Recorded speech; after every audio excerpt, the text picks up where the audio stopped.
1,20,00,000 টাকা। 2 কোটি টাকা।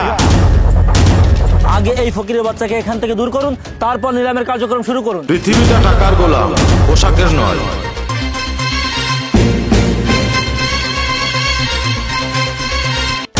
আলামিন সাহেব, আপনাকে একটা কথা বলতে ভুলে গেছি।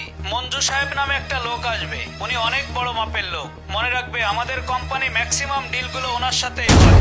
So be careful. ওনার সাথে প্রতিটা কথাই সংযমের সাথে বলবে। ওকে?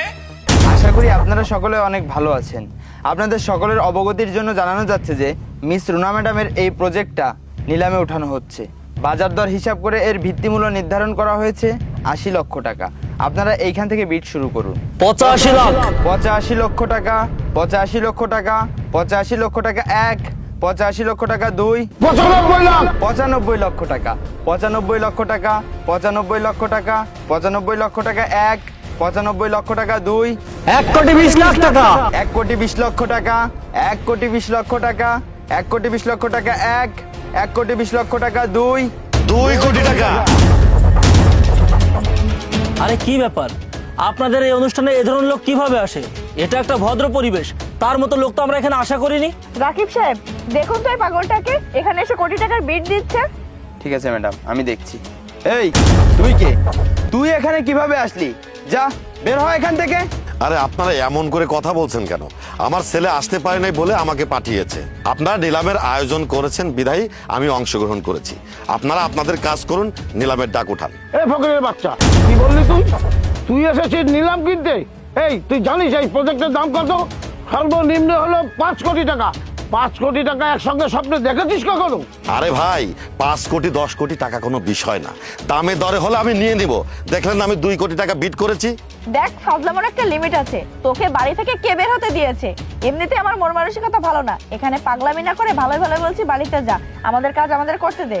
আচ্ছা, আমি একটা বিষয় বুঝলাম না, আপনারা আমার সাথে এমন করছেন কেন? আমি তো আপনাদেরকে বললাম নিলামে এই প্রজেক্ট আমি কিনতে এসেছি। এই পাগল কামলা, তুই যে এখানে এসে বারবার বলছিস যে তুই এই প্রজেক্ট কিনে নিবি, মনে তো হয় না তোর কাছে খুঁজলে 200 টাকাও পাওয়া যাবে। দেখুন ভাই, কার ভিতরে কি আছে সেটা পোশাক দেখলে বোঝা যায় না। ঝিনুক দেখতে কালো হলেও তার ভিতরে কিন্তু উজ্জ্বল মুক্তা থাকে, এই কথাটা ভুলে যাবেন না। এই পাগলের বাচ্চা, এখানে দাঁড়িয়ে অনেক কথা বলেছিস, তোর পাগলামি কিন্তু আর ভালো লাগছে না। আমাদের সময় নষ্ট না করে এখান থেকে চলে যা। আপনারা আমাকে চলে যেতে বললেই আমি চলে যেতে বাধ্য নেই।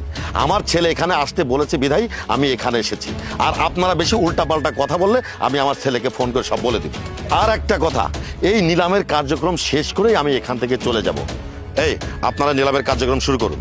এই এই তোর ছেলেকে নিশ্চয়ই তুলবে তো ফকির। যা যা এখান থেকে। আচ্ছা রাকিব ভাই, আপনাদের ডাকে সাড়া দিয়ে কিন্তু আমরা সবাই এখানে এসেছি।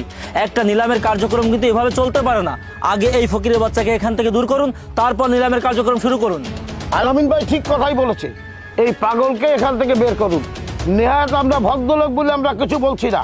ওকে যদি এখান থেকে বের না করেন তাহলে আমরা কিন্তু কেউ নিলামে অংশগ্রহণ করবো না। এই আপনারা কি বলেন? হ্যাঁ হ্যাঁ, আপনি ঠিক বলেছেন। রাকিব সাহেব, ব্যাপারটা অন্যদিকে চলে যাচ্ছে, আপনি এই পাগলটাকে বের করুন। ঠিক আছে ম্যাম, আমি দেখছি।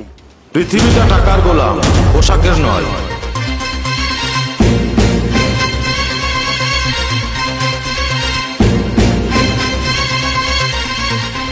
কি ব্যাপার, আপনারা আমার বাবার সাথে খারাপ ব্যবহার কেন করছেন? আরে এই দেখো, এখানে আর এক ফকির এসে হাজির হয়েছে। আচ্ছা তুই কেন এখানে আসতে গেলি? যাই হোক, এসে যখন পড়েছিস ভালো হয়েছে। তোর এই ফকির বাবাকে নিয়ে এখান থেকে চলে যা। মুখ সামলে কথা বলুন।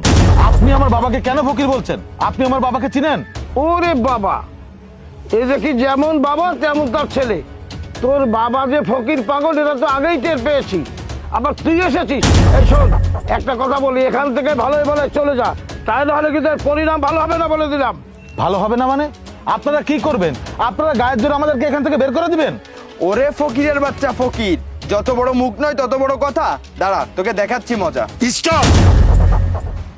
অনেক সময় ধরে কিন্তু আপনারা অনেক কথাই বলে ফেলেছেন, আমি কিন্তু কিছুই বলিনি। এখন কিন্তু আপনারা লিমিট ক্রস করে ফেলছেন। ওরে বাবা, একে তো এখানে এসে আমাদের মূল্যবান সময় নষ্ট করেছিস, আবার বলছিস আমরা নাকি লিমিট ক্রস করেছি। এই কে তুই? আপনারা এখনো আমার বাবাকে চিনতে পারেননি? আমার বাবা এই শহরের একজন নামকরা বিজনেসম্যান। এ কি বললি তুই? বিজনেসম্যান? লুঙ্গি পরা বিজনেসম্যান? আগে তো ভেবেছিলাম তোর বাবা পাগল, এখন দেখছি তুই পাগল, তোর পরিবার সবাই পাগল। আলী সাহেব, সরকার গ্রুপের ম্যানেজার, চাকরির বয়স 25 বছর, স্যালারি 90,000 টাকা, মালিকের নাম দাউদ শেখ। কি ঠিক বললাম তো? আরে তুই আমার এত কিছু কিভাবে জানলি? শুধু আপনার না, এখানে যারা আছেন সবার সম্পর্কে আমি ভালো করেই জানি। এই যে আলামিন সাহেব, RKC গ্রুপের AGM, চাকরির বয়স 8 বছর, স্যালারি 1 লক্ষ টাকা, আর মালিকের নাম রাজু খন্দকার। এই যে রাকিব সাহেব, আপনি EK বিল্ডার্সের সিনিয়র কর্মকর্তা, আপনার কাজ বিভিন্ন প্রপার্টি নিলাম করা।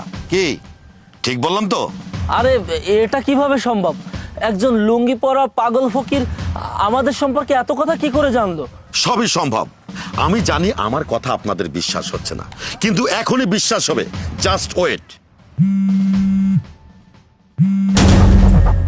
ফোনটা রিসিভ করুন এবং লাউড স্পিকার দিন। স্যার আসসালামু আলাইকুম। ওয়ালাইকুম আসসালাম। আলামিন সাহেব, আপনাকে একটা কথা বলতে ভুলে গেছি। মঞ্জু সাহেব নামে একটা লোক আসবে, উনি অনেক বড় মাপের লোক। মনে রাখবে আমাদের কোম্পানি ম্যাক্সিমাম ডিলগুলো ওনার সাথেই হয়, সো বি কেয়ারফুল। ওনার সাথে প্রতিটা কথাই সংযমের সাথে বলবে, ওকে? জি স্যার, আসসালামু আলাইকুম। স্যার আসসালামু আলাইকুম স্যার। ওয়ালাইকুম আসসালাম। আলী সাহেব, আপনাকে একটা কথা বলতে ভুলে গেছি। আপনি যে নিলামে গিয়েছেন, ওখানে আজকে মঞ্জু সাহেব নামে একজন লোক আসবেন। উনি খুব বড় মাপের একজন বিজনেসম্যান। মনে রাখবেন, আমাদের কোম্পানির বেশিরভাগ ডিল কিন্তু ওনার সাথেই হয়। তো ওনার সাথে সাবধানে কথা বলবেন এবং ভালো ব্যবহার করবেন। রাখছি। জি স্যার, সরি স্যার, আপনাকে না চিনে আমি অনেক দুর্ব্যবহার করে ফেলেছি, দয়া করে আমাকে ক্ষমা করে দিন। হ্যাঁ স্যার, আসলে আমিও আপনাকে না চিনে অনেক বড় ভুল করে ফেলেছি। আমি বুঝতে পারিনি যে আপনি এত বড় বিজনেসম্যান। দয়া করে আমাকেও ক্ষমা করে দিন। কিন্তু স্যার, আপনি এত বড় বিজনেসম্যান হয়েও এখানে এইভাবে কেন আসলেন? আমি জাস্ট দেখতে চেয়েছিলাম যে মানুষ মানুষকে সম্মান করে না তার পোশাককে সম্মান করে। আজকে যদি আমি এখানে এভাবে না আসতাম, তাহলে আপনাদের মতো ভদ্র মানুষের ব্যবহারটা এরকম আমি বুঝতেই পারতাম না। আপনারা তো মানুষের পোশাক দেখে বিচার করেন। আমি আপনাদের এই প্রজেক্ট কোনো নিলাম ছাড়াই 5 কোটি টাকাতে কিনে নিচ্ছি। স্যার স্যার আপনি দাঁড়িয়ে আছেন কেন? আপনি বসুন না, আপনার জন্য চা নাস্তার ব্যবস্থা করি। থাক মিস রুনা, আমাদের জন্য এত কিছু করতে হবে না। আমরা এখানে চা নাস্তা করার জন্য আসেনি। আচ্ছা, আপনারা এমন কেন বলুন তো? মানুষের পোশাক দেখে আপনারা কেন বিচার করেন? একটা মানুষের টাকা পয়সা অর্থ সম্পদ থাকতেই পারে, তার জন্য তাকে সবসময় ভালো পোশাক করতে হবে? একটা কথা আপনারা সবসময় মনে রাখবেন, মানুষ হয়ে আগে মানুষকে সম্মান করতে শিখুন, পোশাককে নয়। তাহলে দেখবেন সমাজটা অনেক দূরে এগিয়ে গিয়েছে। আজকে আপনারা আমার বাবার সাথে যে ব্যবহারটা করেছেন, আমার বাবা যদি আপনাদের মালিককে এই কথাগুলো জানায়, তাহলে আপনাদের কি হবে বলুন তো? স্যার আমাদের অনেক বড় ক্ষতি হয়ে যাবে স্যার, এমনটি করবেন না। হ্যাঁ স্যার, আমাদের অনেক বড় লস হয়ে যাবে, আমাদের চাকরিটা চলে যাবে। স্যার দয়া করে আমাদেরকে আরেকটা বারের জন্য সুযোগ দিন। থাক, আপনাদের ক্ষমা চাইতে হবে না। আর আমি এতটাও নিষ্ঠুর না যে আপনাদের সাথে আমি খারাপ ব্যবহার করব। আমি কাউকে কিছু বলবো না, আপনারা নিজেদের থেকে নিজেরা শুধরে নেবেন। আর একটা কথা, পোশাক দেখে কাউকে বিচার করবেন না। আর মিস রোডা, আগামীকাল ফাইলটা রেডি রাখবেন। আমার পক্ষ থেকে, আমার অফিস থেকে আপনার অফিসের লোক যাবে। স্যার এটা আপনি কি বলছেন? আপনার লোক কেন আমাদের অফিসে আসবে? আমরাই আপনাদের অফিসে যাব। স্যার, আমি খুবই দুঃখিত এবং লজ্জিত, আপনি আমাকেও ক্ষমা করে দেন। It's okay. রাকিব সাহেব, আপনি আপনার কাজ করুন। বাবা চলো।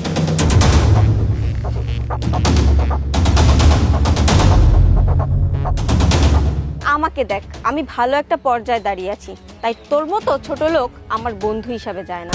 এখন তোর স্ট্যাটাস আর আমার স্ট্যাটাস আকাশ পাতাল ব্যবধান, বুঝতে পেরেছিস?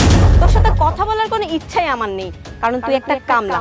তবুও এখানে বাধ্য হয়ে কথা বলছি। সরি মিস মিথিলা, যার কাছে বন্ধুত্বের কোনো মূল্য নেই, তার মতো একটা মানুষকে আমার অফিসে আমি চাকরি দিতে পারি না। মানে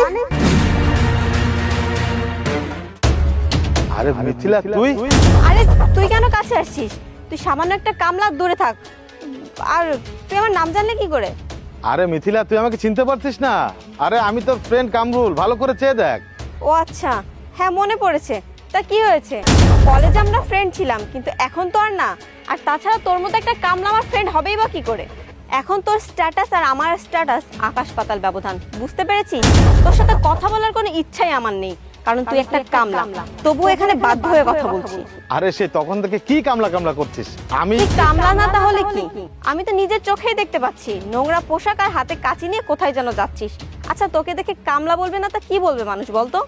নিজেকে কি মনে করিস তুই? অফিসের বস?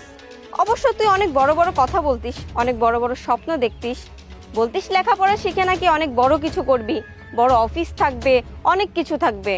হ্যাঁ আজ বড় অফিস আছে ঠিকই, কিন্তু তার সামনে দাঁড়িয়ে তুই সামান্য একজন কামলা। শেষমেশ এই কামলার কাজই করতে হচ্ছে। আর আমাকে দেখ, আমি ভালো একটা পর্যায়ে দাঁড়িয়ে আছি, তাই তোর মতো ছোট লোক আমার বন্ধু হিসাবে যায় না। তাই ভালোভাবে বলছি, বল এটা কি আরকেসি গ্রুপের অফিস? আমি ভেতরে যাব। আচ্ছা, আমি না একটা জিনিস বুঝতে পারছি না, সেই প্রথম থেকে বারবার কেন আমাকে কামলা জানাতে হবে বলছিস? আচ্ছা, তুই কি আদৌ জানিস যে আমি কামলা নাকি না জেনে শুনে উল্টোপাল্টা কথা বলছিস কেন? আচ্ছা, সব কথা বাদ দে, এখন বল তুই এখানে কেন এসেছিস? তোর মতো একটা ছোট লোক কামলাকে কেন বলতে হবে যে আমি এখানে কেন এসেছি? ঠিক আছে, তারপর তুই যেহেতু শুনতে চাচ্ছিস আমি বলছি, অন্তত তোর মনে একটু শান্তি পাবে। আমি আজকে এই আরকেসি গ্রুপ অফ কোম্পানিতে ইন্টারভিউ দিতে এসেছি। আর আমি এটাও জানি আজ আমি ইন্টারভিউটা দিলেই আমার চাকরিটা হয়ে যাবে, তাও আবার ছোটোখাটো কোনো পোস্টে না, ম্যানেজার পোস্টে। তুই ভাবতে পারছিস? অবশ্য কি আর বলবো তোকে, কত কথা বলেছিলি কলেজে থাকতে, কিছুই করতে পারলি না। অথচ আমাকে দেখ, আমি এই কোম্পানির ম্যানেজার হয়ে যাব, বুঝতে পেরেছিস? আচ্ছা শোন, তুই একটা কাজ করিস, তুই আমার সাথে যোগাযোগ রাখিস। আমি এই কোম্পানির ম্যানেজার হয়ে যাওয়ার পরে তোকে কোনো ছোটোখাটো একটা চাকরি দিয়ে দেবো, যেমন পিওন বা অন্য কিছু। হাজার হলেও একসাথে পড়েছি, কলেজের বন্ধু বলে কথা। ও মাই গড, তার মানে তুই এই অফিসে ইন্টারভিউর জন্য এসেছিস? সে তো অনেক ভালো কথা। বুঝতে পেরেছি, ভেতরে ভেতরে জ্বলছে। অবশ্য আমিও কেমন একটা পোড়া পোড়া গন্ধ পাচ্ছি। আগে যে অনেক ভালো একটা স্টুডেন্ট ছিল, অনেক বড় বড় কথা বলতো, সে কিনা আজকে হয়েছে কামলা। আর আমাকে দেখ, আমি লেখাপড়া হতো একটা ভালো ছিলাম না, তবুও আমি এই কোম্পানির ম্যানেজার হব। এনিওয়ে, তোর সাথে এখন এখানে দাঁড়িয়ে কথা বলে সময় নষ্ট করার মতো সময় আমার হাতে নেই। আর আমি এটাও জানি তুই কিছু জেনে থাকলেও আমাকে বলবি না, কারণ তুই অনেক জেলাস। যাই হোক, সমস্যা নেই, আমার কাছে বসের নাম্বার আছে, আমি নিজেই ফোন দিয়ে নিচ্ছি।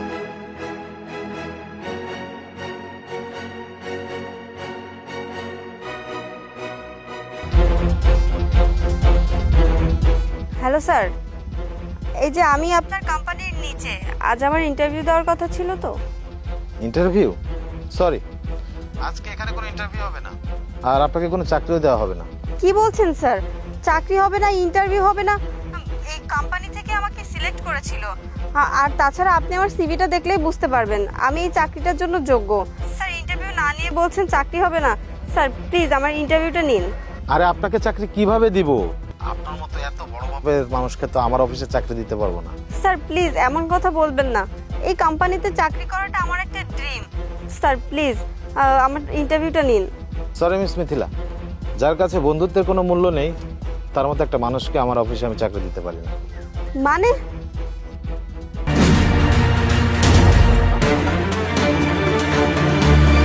এই চোরের বাচ্চা চোর, আগে তো ভেবেছিলাম তুই কামলা, এখন তো দেখছি তুই একটা চোর। কোম্পানির বসের ফোন চুরি করে তুই আমার সাথে কথা বললি? স্যার, আপনি নর্মাল পোশাক পরে হাতে কাছে নিয়ে এ কি ধরনের কাজ করছেন? স্যার, আপনি কোম্পানির সামনে এ ধরনের কাজ করলে মান সম্মান থাকবে না তো। তাছাড়া আমাদের কোম্পানিতে অনেক লোক আছে এ ধরনের কাজ করার জন্য। হ্যালো, এক্সকিউজ মি, আপনি কাকে স্যার বলছেন? ওর মতো একটা কামলাকে কেউ স্যার বলে? আর তাছাড়াও তো কামলাও না, ও তো একটা চোর। ওই কোম্পানির বসের ফোন চুরি করে আমার সাথে কথা বলেছে। আর আপনি কি সব উল্টাপাল্টা কথা বলছেন? আপনার কোনো ধারণা আছে আপনি কার সামনে দাঁড়িয়ে কথা বলছেন? আপনি আরকেসি কোম্পানির সিইও কামরুজ্জামান সাহেবের সাথে কথা বলছেন। আচ্ছা মিস্টার আলামিন, আপনার এত কথা বলতে হবে না, আপনি ভেতরে যান, ব্যাপারটা আমি দেখছি। জি স্যার। মানে কামরুল, তুই এত বড় কোম্পানির বস? কামরুল, আপনাকে এত বড় সাহস কে দিয়েছে আমার নাম ধরে ডাকার? আমাকে স্যার বলে ডাকুন। সরি স্যার, আমি আপনাকে না চিনে আপনার সাথে অনেক খারাপ ব্যবহার করে ফেলেছি। আমার এই চাকরিটা খুবই দরকার স্যার, আমাকে দয়া করে চাকরিটা দিয়ে দিন। চাকরি দিব? তাও তোকে? প্রশ্নই আসে না। আর আমি যখন জানতে পারি যে তুই আমার কোম্পানিতে ইন্টারভিউ দিতে এসেছিস চাকরির জন্য, আমি মনে মনে অনেক খুশি হয়েছিলাম। আমি তোকে অনেকবার বোঝানোর চেষ্টা করেছিলাম যে আমি এই কোম্পানির বস, কিন্তু তুই আমাকে কোনো সুযোগ দিসনি। উল্টো তুই আমাকে অনেক কথা বলে আমাকে অপমান করেছিস, আমাকে কামলা বানিয়েছিস, চোর পর্যন্ত বানিয়েছিস। প্রথমে যখন জানতে পারি যে তুই আমার এই কোম্পানিতে ইন্টারভিউ দিতে এসেছিস চাকরির জন্য, আমি মনে মনে অনেক খুশি হয়েছিলাম, মনে করেছিলাম চাকরিটা তোকে দিয়ে দিব। কিন্তু পরবর্তীতে তুই যে আমার সাথে ব্যবহার করেছিস, তাতে আমি সিদ্ধান্ত নিয়েছি যে না, তোর মতো একটা মানুষকে আমার এই কোম্পানিতে আমি চাকরি দিব না। কারণ যার কাছে বন্ধুত্বের কোনো মূল্য নেই, সে তো মানুষ না, সে তো অমানুষ। তাই তোকে চাকরিটা দিতে পারলাম না। মিথিলা, একটা কথা কান খুলে শুনে রাখ, আমার এই কোম্পানিটা আমার কোম্পানির স্টাফদের অক্লান্ত পরিশ্রমের ফলে গড়ে উঠেছে। সেখানে তোর মতো একটা মানুষকে আমি কখনো এখানে চাকরি দিতে পারি না। কারণ এখানে তুই যদি চাকরিতে জয়েন করিস তাহলে আমার অফিসের প্রত্যেকটা মানুষকে তুই ছোট করে দেখবি, অপমান করবি। আর সেটা তো আমি চেয়ে দেখবো না যে আমার বন্ধু আমার রেফারে আমার কোম্পানিতে চাকরি করে আমার কোম্পানিটা ধ্বংস করে দিবে। তাই তোকে একটা কথা বলি কি, তুই এখান থেকে চলে যা। আর হ্যাঁ, কখনো কোথাও যদি কারোর সাথে দেখা হয় তাহলে আমি যে তোর বন্ধু এই পরিচয়টা দিবি না। Sir please sir. Leave now.